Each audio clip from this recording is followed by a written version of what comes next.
World news के sponsor हैं स्वागत, अदरक, लहसुन और मसाले 100% प्योर एंड हाइजीनिक। अस्सलाम वालेकुम, आदाब। मैं हूं खलील फरहाद। हेडलाइंस के साथ शुरू करते हैं वर्ल्ड न्यूज। हरम शरीफ में कोरोना प्रोटोकॉल दोबारा लागू करने के बाद उम्रा ज़ायरीन के लिए मजीद सहूलतें फराहम की गई। तवाफ के इलाके में 34 मजीद रास्ते किए गए अलॉट।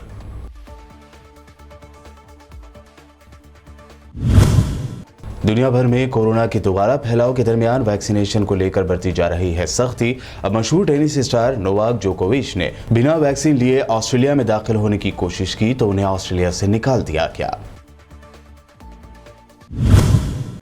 सेंट्रल एशियाई मुल्क कजाकिस्तान में बढ़ती महंगाई के खिलाफ एहतजाज हुआ पुरतशद्दुद। एहतजाजियों ने सदारती महल को लगा दी आग। झड़पों में 8 सिक्योरिटी एहलकार हलाक, सैकड़ों आम शहरी जख्मी। पंजाब में पीएम मोदी के काफिले को किसान मुजाहिरीन की जानिब से रोके जाने का मुद्दा अब पहुंच गया है सुप्रीम कोर्ट। सुप्रीम कोर्ट ने पीएम के सफर का रिकॉर्ड और जांच एजेंसियों को मिले सबूत को महफूज रखने का दिया हुक्म, होगी जांच। पंजाब के सीएम चन्नी ने पीएम मोदी की सिक्योरिटी में गलती के दावे को बताया ड्रामा। कहा, पीएम मुल्क के एक मुअज़्ज़िज़ लीडर हैं, उन्हें इस तरह का घटिया ड्रामा करना ज़ैब नहीं देता।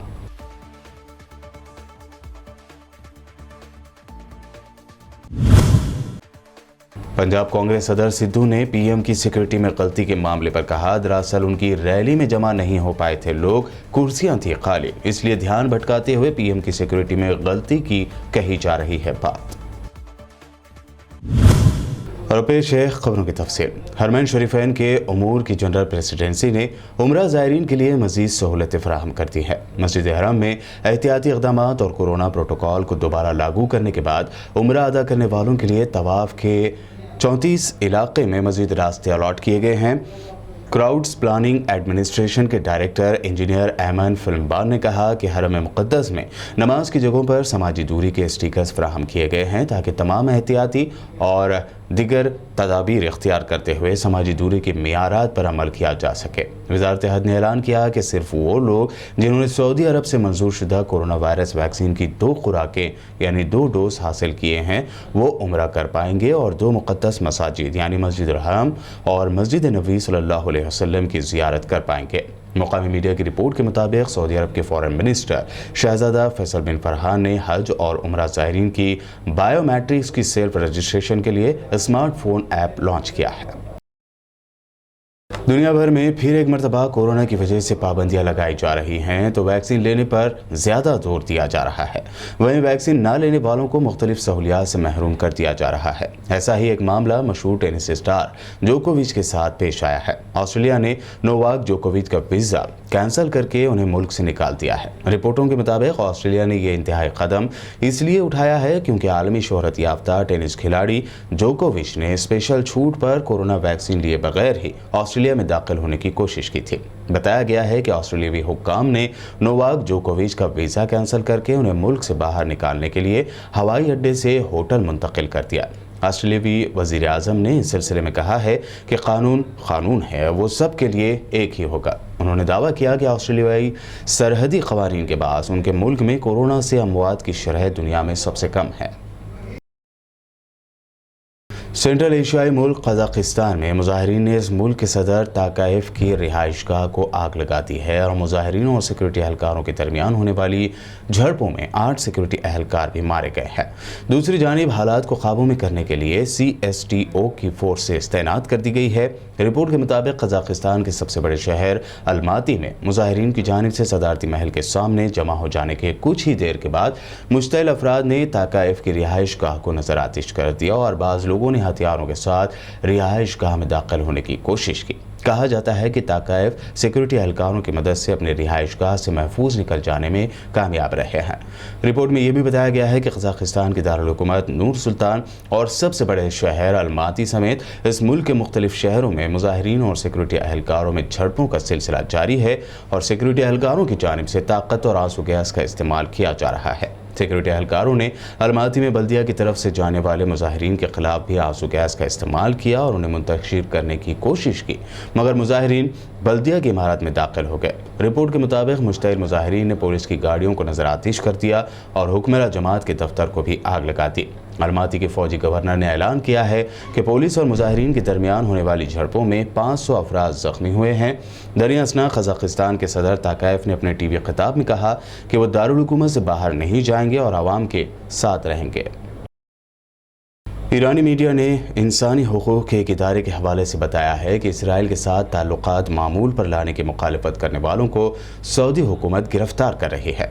फारस न्यूज़ एजेंसी के मुताबिक सऊदी कारकुनों पर मुबनी क़िस्त नामी इंसानी हुकूक की तंजीम की जानिब से ऐलान किया गया कि जो अफराद भी इसराइल के साथ ताल्लुकात मामूल पर लाने की मुखालफत कर रहे हैं उनको जेलों में डाला जा रहा है। इस इदारे के मुताबिक अब्दुल्ला अल याहिया 24 दिसंबर 2021 से जेल में हैं क्योंकि उन्होंने ट्वीट करके इसराइल के साथ कुछ मालिक की जानिब से ताल्लुकात की बहाली के इक़दाम की मुखालफत की थी। सऊदी लीग्स वेबसाइट ने भी लिखा है कि अब्दुल्ला याहिया कोई पहले शख्स नहीं हैं जिन्हें इस वजह से जेल में डाला गया है, बल्कि सऊदी अरब में मुखालफत करने वाले बहुत से उलमा और तलबा को गिरफ्तार किया जा चुका है। अप्रैल में रियाज की एक अदालत ने अब्दुल अजीज़ अल वादा के फ़लस्तीनियों की हिमायत करने नेज़ इसराइल के साथ ताल्लुकात की बहाली की मुखालफत करने के इल्ज़ामात में उन्हें पकड़ लिया था। आलमी बरादरी मजम्मती बयान दे रही है, धमकियां दे रही है, लेकिन इसराइल अपनी हट धर्मी पर कायम है। शदीद दबाव और वार्निंग के बावजूद इसराइल ने फ़लस्तीनियों की कब्जा की गई ज़मीन पर यहूदियों को बसाने के लिए नई यहूदी बस्तियों की मुसलसल तामीर जारी रखी हुई है। अल-कुद्स में काबिज इसराइली रियासत की म्यूनसिपलिटी से वाबस्ता नाम नहाद local planning and building committee ने 5 नए मनसूबों के अंदर 3557 सेटलमेंट यूनिट्स की तामीर की मंजूरी दी है। इसराइल में इंसानी हुकूक के लिए काम करने वाले ग्रुप अब अमन के मुताबिक तामीराती मंसूबों में से एक हारहोमा और गेवात हमातोस के दरमियान नए सेटलमेंट यूनिट्स की तामीर से मुताल्लिक है। दूसरा मंसूबा फ्रांसीसी हिल के किनारे पर है। मुसलमानों के क़िबले अव्वल पर काबिज इसराइली फ़ौज के साथ फायरिंग के तबादले में फ़लस्तीन के मकबूजा मगरबी किनारे के शुमाली शहर नाबलस में बलाता पनाह गज़ीन कैंप में एक फ़लस्तीनी नौजवान शहीद हो गया। मुकामी फ़लस्तीनी ज़राए ने बताया है कि काबिज इसराइली फ़ौज ने बलाता पनाह गज़ीन कैंप पर धावा बोला। इस दौरान काबिज फ़ौज और फ़लस्तीनी शहरियों के दरमियान तसादुम में एक फ़लस्तीनी शहरी शहीद हो गया। मुकामी ज़राए ने बताया है कि काबिज फ़ौज की फायरिंग से बकीर हशाश नामी एक फ़लस्तीनी शहीद हो गया। शहीद हशाश की माँ ने बताया कि उनके बेटे को शदीद जख्मी हालत में रफीदिया अस्पताल लाया गया, जहां उसके अकारिब की बड़ी तादाद पहुंच गए। ताहम कुछ देर बाद डॉक्टरों ने बताया कि हशाश की ज़िंदगी नहीं बचाई जा सकी और वो दम तोड़ गया। हशाश के जनाजा रैली में हज़ारों अफराद ने शिरकत करते हुए इसराइल मुखालिफ नारे लगाए। तुर्की के ऐवान सदर ने 1948 में मकबूजा फ़लस्तीन के मरकज़ी शहर तिल अबीब में एक अस्पताल के दाखिली दरवाजे के सामने सरकारी तुर्क खबर रसा एजेंसी अनादोलो के कैमरामैन पर हमले की मजम्मत की है। ये बात तुर्क ऐवान सदर के कम्युनिकेशन डिपार्टमेंट के सरबरा फरहतीन अल्तोन की एक पोस्ट में सामने आई, जिसे उन्होंने अपने सोशल मीडिया अकाउंट्स पर पोस्ट किया। अल्तोन ने कहा कि हम अनादोलो एजेंसी के फ़ोटोग्राफ़र फ़ायज़ अबू रोमेला पर इसराइल में राइट विंग के इंतहा पसंद यहूदियों के हमले की मजम्मत करते हैं। सहाफ़ी को उस वक्त निशाना बनाया गया जब वो अपने पेशावराना काम कर रहे थे। वर्ल्ड न्यूज़ में वक्त हुआ है एक शॉर्ट ब्रेक का, जल्द हाजिर होंगे।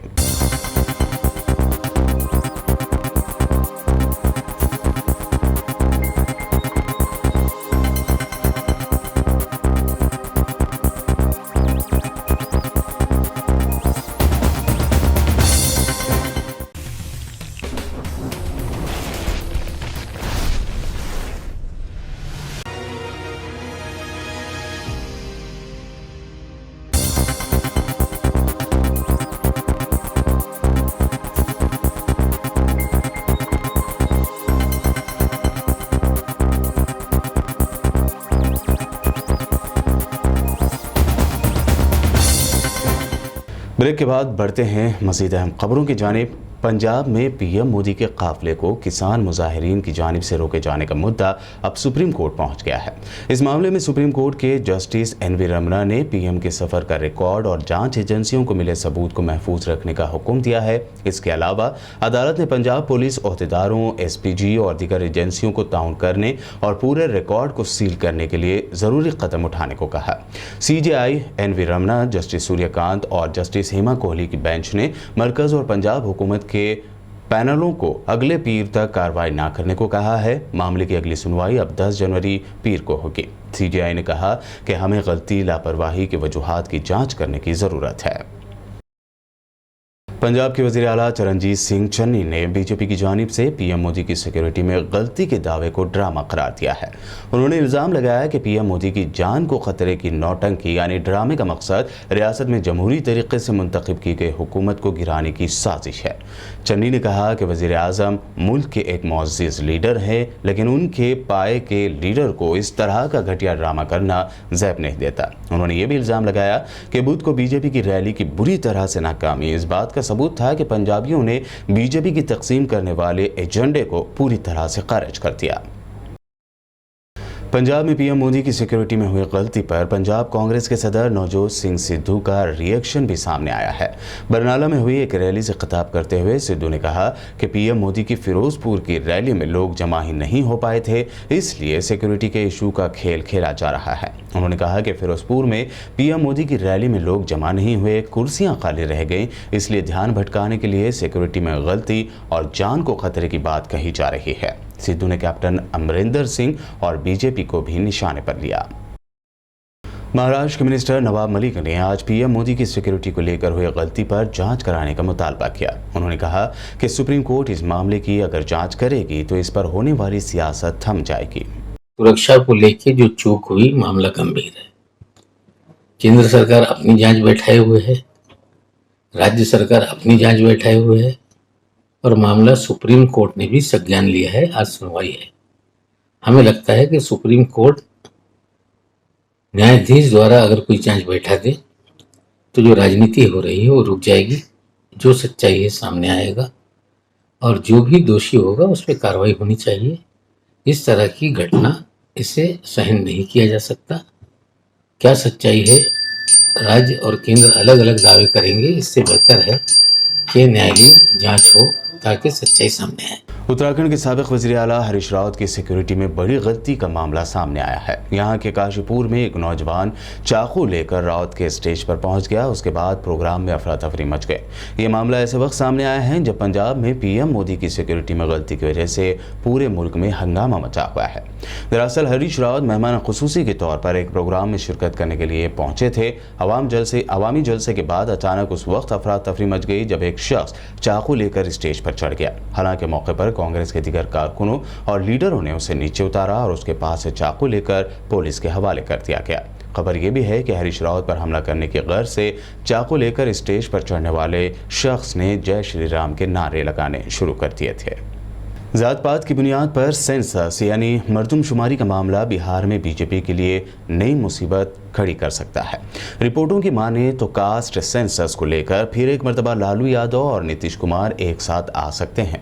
बिहार की अहम अपोजिशन पार्टी लालू यादव की आरजेडी ने इस मुद्दे पर बिहार के वज़ीर आला नीतीश कुमार को ऑफर दिया है कि वो फैसला ले तो आने वाली हर मुसीबत से निपटने में आरजेडी उसका साथ देगी।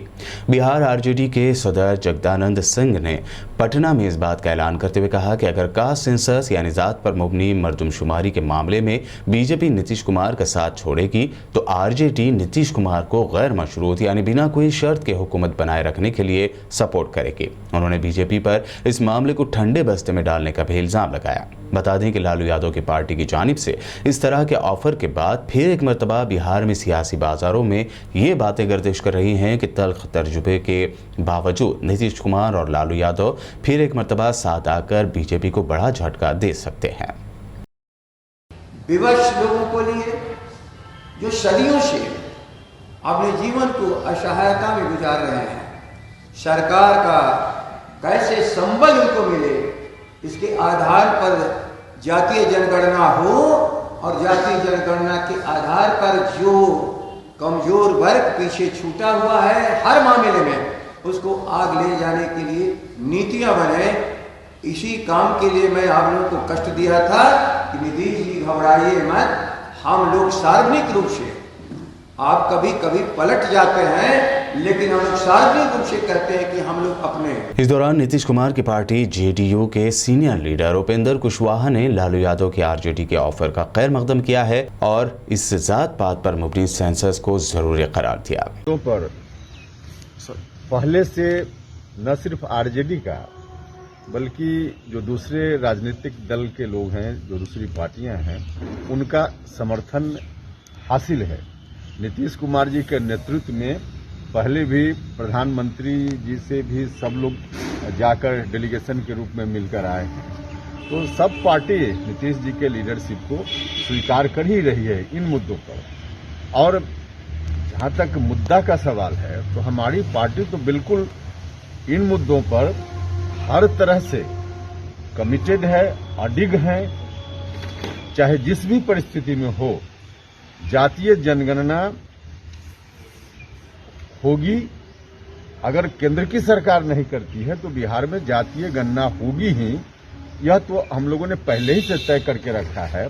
हाँ, इसमें क्योंकि शुरुआत हुई तमाम राजनीतिक दलों के साथ मिलकर, तो कोशिश यह है, मुख्यमंत्री जी का भी बयान भी आ चुका है कि तमाम पॉलिटिकल पार्टी के लोग बैठ करके तय करेंगे कि कैसे करना है। हमको लगता है कि आगे आने वाले कुछ दिनों में बैठक होगी और निश्चित रूप से जातीय जनगणना की ओर जो हमारा कदम बढ़ा है वह कदम आगे बढ़ता रहेगा। और इस काम में आरजेडी की ओर से जगता बाबू ने कहा है, फिर से नीतीश कुमार जी के नेतृत्व को स्वीकार किया है, तो इस बात के लिए हम उनका धन्यवाद करते हैं। लेकिन पहले ही से इस मुहिम में सभी राजनीतिक दल के सवाल ये तो क्या ये समर्थन नहीं, देखिए इसमें तो मुख्यमंत्री जी का विशेषाधिकार होता है। मंत्री रखना न रखना वो एक अलग विषय है। कोई पॉलिटिकल इशू को लेकर के हम इन मुद्दों पर अभी बयान की जरूरत नहीं समझते हैं। अभी इन मुद्दों पर, क्योंकि इन मुद्दों पर तमाम पॉलिटिकल पार्टी के लोग शामिल। आम आदमी पार्टी ने कोरोना के बढ़ते केसेस के पेश नजर बड़ा फैसला लेते हुए यूपी में होने वाली पार्टी की तमाम रैलियों और अवामी जलसों को कैंसिल कर दिया है। पार्टी लीडर संजय सिंह ने इस बारे में मजीद जानकारी दी। जैन साथियों, कोविड की महामारी एक बार फिर विकराल संकट और चुनौती के रूप में हम सबके सामने आई है। एक दिन में 90,000 से ज्यादा केसेस सामने आए हैं। 4 जनवरी को 534 से ज्यादा लोगों की मृत्यु हुई है कोविड के कारण, और इसी की वजह से उत्तर प्रदेश में आम आदमी पार्टी की होने वाली सारी चुनावी रैलियों और सभाओं को रद्द कर दिया गया है। 8 जनवरी को वाराणसी, 9 जनवरी को साहिबाबाद और 10 जनवरी से पश्चिमी उत्तर प्रदेश में शुरू होने वाली यात्राएं रद्द कर दी गई हैं। अब मैं आप लोगों से वर्चुअल माध्यम से जुड़ूंगा, यानी आपको किसी स्थान पर इकट्ठा होने की जरूरत नहीं है, कहीं भीड़ करने की आवश्यकता नहीं है। अपने अपने घरों में बैठ के Twitter, Facebook, Instagram, Zoom, YouTube, इन तमाम माध्यमों से आप मेरे साथ जुड़ सकते हैं। आपको कहीं इकट्ठा होने की, कहीं बाहर आने की जरूरत नहीं। अपने घर पर बैठ के आप इन माध्यमों से मुझसे जुड़ सकते हैं।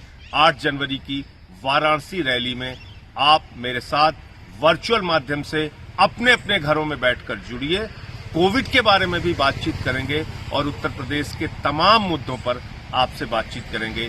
जय हिंद, इंकलाब जिंदाबाद। आखिर में हेडलाइंस पर एक और नजर। हरम शरीफ में कोरोना प्रोटोकॉल दोबारा लागू करने के बाद उमरा ज़ायरीन के लिए मजीद सहूलतें फराहम की गई। तवाफ के इलाके में 34 मजीद रास्ते किए गए अलॉट।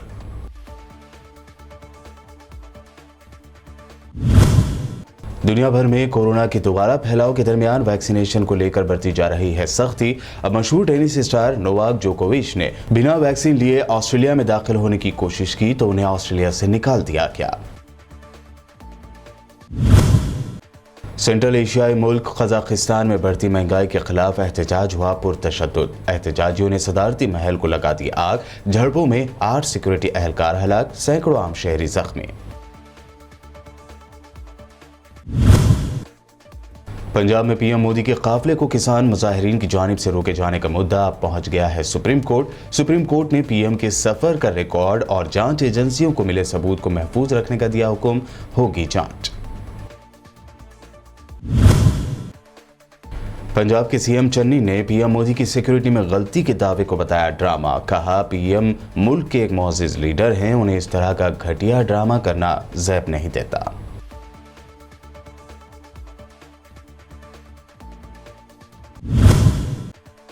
पंजाब कांग्रेस सदर सिद्धू ने पीएम की सिक्योरिटी में गलती के मामले पर कहा, दरअसल उनकी रैली में जमा नहीं हो पाए थे लोग, कुर्सियां थी खाली, इसलिए ध्यान भटकाते हुए पीएम की सिक्योरिटी में गलती की कही जा रही है बात। वर्ल्ड न्यूज में ये थी अब तक की अहम इंटरनेशनल और नेशनल न्यूज। देखते रहिए बीबीएन चैनल।